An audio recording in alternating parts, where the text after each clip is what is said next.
Yeah, so my first job out of college, actually, I was doing strategic investment for an arm of the U.S. government. It was a pretty interesting job, my first exposure to venture.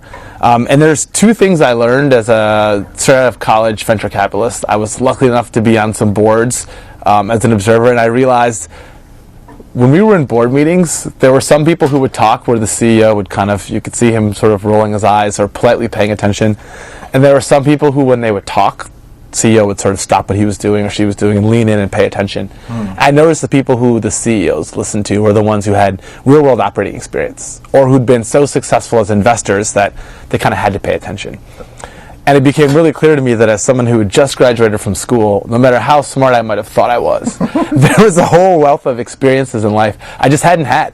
And that in order to be a really helpful investor, I would really need to have that experience. So you did like 10 different things? So I did a lot of different things.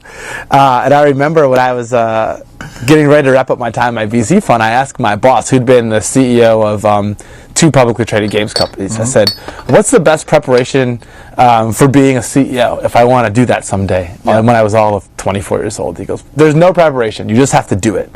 I go, come on, there must be some job that's a good preparation. He goes, not really. It's a pretty unique experience, and I highly encourage you to have it, but there's things you can do along the way to prepare yourself. You should understand how sales works. You should understand how product management works. You should understand how marketing works. You should understand how sort of back office ops work. You should gather all these skills so that your odds of success are as high as they possibly can be when you jump into it. And so that's why I've had a bunch of different jobs. So I ran a conference and events business around games. I ran a media publishing business with a friend.